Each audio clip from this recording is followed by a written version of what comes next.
అందరికీ నమస్కారం. మన జీకేఎల్ విత్ సత్యభామ ఛానల్ కు స్వాగతం. ఈ రోజు మనం చాలా సింపుల్ గా టేస్టీగా ఉండే చిక్కుడుకాయ టమాటో కర్రీ ఎలా చేయాలో చూద్దాం. వెరీ సింపుల్ ఇంగ్రీడియంట్స్ తో హోమ్ స్టైల్ ఫ్లేవర్ తో రెడీ అయ్యే కర్రీ ఇది. హాట్ రైస్ తో సూపర్ కాంబినేషన్. మరి ఆలస్యం చేయకుండా రెసిపీని స్టార్ట్ చేద్దామా?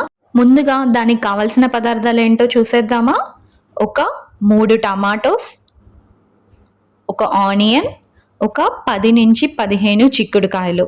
సో ముందుగా చిక్కుడుకాయల్ని క్లీన్గా వాష్ చేసి స్మాల్ పీసెస్గా కట్ చేసుకొని వాటర్లో వేసుకోవాలి. సో దాని తర్వాత ఆనియన్ ఇంకా టమాటోస్ని కొంచెం మీడియం సైజ్గా కట్ చేసుకోవాలి. ఎలా అయితే వీడియోలో చూపిస్తున్నామో అలా మీడియం సైజ్గా కట్ చేసుకోవాలి. మనం చిక్కుడుకాయ ముక్కల్లో వేసాం కదా, ఇప్పుడు ఆ వాటర్ అంతా పిండేసి ఒక ప్లేట్లో పక్కన పెట్టేసేయాలి.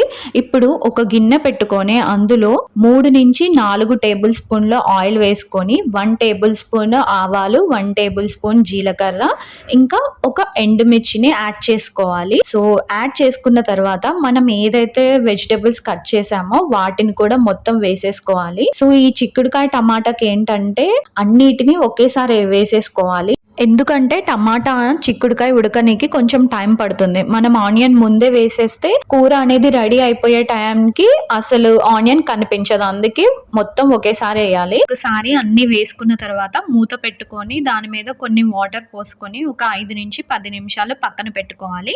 5 నిమిషాల తర్వాత చూస్తే ఇలా ఉడుకుతూ ఉంటుంది. ఈ టైంలోనే మనం కొంచెం పసుపు అలానే కొంచెం ఉప్పుని యాడ్ చేయాలి. సో ఇవి యాడ్ చేయడం వల్ల మనకి కూర అనేది త్వరగా ఉడుకుతుంది. సో అందుకే ఈ టైంలో మనం కొంచెం ఉప్పు, సాల్ట్ ని యాడ్ చేయాలి. సో యాడ్ చేసిన తర్వాత ఒకసారి మొత్తం కలుపుకొని మళ్ళీ మూత పెట్టుకోవాలి. సో ఇది ఉడకడానికి కొంచెం టైం పడుతుంది కదా, ఈ లోపు నేను కొన్ని టిప్స్ చెప్తాను. చిక్కుడుకాయని ఓవర్ కుక్ చేయకూడదు. మీడియం ఫ్లేమ్ లో పెట్టి కుక్ చేస్తే పర్ఫెక్ట్ సాఫ్ట్ టెక్స్చర్ అనేది వస్తుంది. ఇంకా చిక్కుడుకాయలో ఫైబర్ ఉంటుంది కాబట్టి డైజెషన్ కి చాలా హెల్ప్ అవుతుంది. లో ఆయిల్ తో ప్రిపేర్ చేస్తే healthy home made dish ready అయిపోతుంది. మన కూర హాఫ్ కుక్ అయిపోయింది. ఈ టైంలోనే మనం 1/2 టేబుల్ స్పూన్ ఉప్పు, 1/2 టేబుల్ స్పూన్ కారం యాడ్ చేసుకొని ఒకసారి మొత్తం కలుపుకోవాలి. సో కారం వేసినప్పుడు కొంచెం ఉండల్లాగా వస్తుంది కదా, అలా ఉండల్లాగా రాకోకుండా మొత్తం వీడియోలో చూపించిన విధంగా కలుపుకొని మూత పెట్టుకొని మళ్ళీ కొన్ని వాటర్ పోసుకొని ఒక 5 నుంచి 10 నిమిషాలు మళ్ళీ ఉడకనివ్వాలి. 5 నిమిషాల తర్వాత చూసారు కదా, మన కూర అనేది ఆల్మోస్ట్ కుక్ అయిపోయింది. ఇంకో 1 to 2 మినిట్స్ ఉంచేస్తే మన కర్రీ అనేది రెడీ అయిపోతుంది. సో 2 మినిట్స్ తర్వాత ఒకసారి మొత్తం కలుపుకొని మూత పెట్టేసుకొని స్టవ్ ఆఫ్ చేసేయడమే.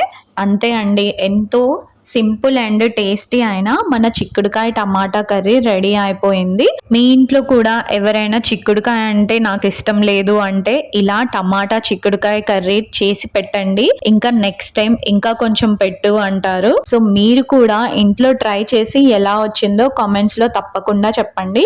వీడియో నచ్చితే లైక్ చేయండి, షేర్ చేయండి, ఇంకా సబ్స్క్రైబ్ చేయడం మాత్రం మర్చిపోవద్దు. మళ్ళీ మరో మంచి రెసిపీతో త్వరలో కలుద్దాం. Thank you for watching.